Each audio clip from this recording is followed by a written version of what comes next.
শাকিব ভীষণ মজা করে, বাট সত্যি সিরিয়াসলি আর পরিবর্তন মানে আমি একই রকম দেখছি। আরো বেশি দেখতে ভালো হয়ে গেছে, আরো বেশি গুড লুকিং হয়ে গেছে, আর অভিনয় তো হি ইজ শাকিব খান।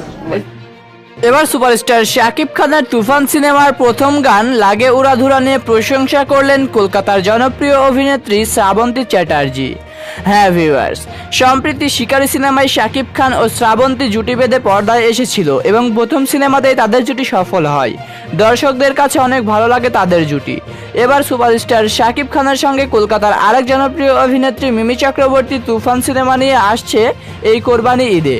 এবার সুপারস্টার শাকিব খান ও মিমি চক্রবর্তীর তুফান সিনেমার লাগে উড়াধুরা গান মুক্তি পেয়েছে 25শে মে সকাল 11টার দিকে এবং মুক্তির সঙ্গে সঙ্গে সোশ্যাল মিডিয়ায় ভাইরাল হতে শুরু করে গানটি। এবং এই গানটি দেখে কলকাতার জনপ্রিয় অভিনেত্রী শ্রাবন্তী চ্যাটার্জি বলেন, সুপারস্টার শাকিব খানের সঙ্গে আমি অভিনয় করেছি, আমি জানি সুপারস্টার শাকিব খান অনেক দক্ষ অভিনেতা এবং আমাদের কলকাতার অভিনেত্রী মিমি চক্রবর্তীও খুব ভালো অভিনেত্রী, দুজনে অনেক সুন্দর কাজ করছে তুফান সিনেমায়। তাদের জন্য শুভেচ্ছা শুভকামনা থাকবে সব সময়। আশা করছি তাদের সিনেমাটা হিট হবে বক্স অফিসে।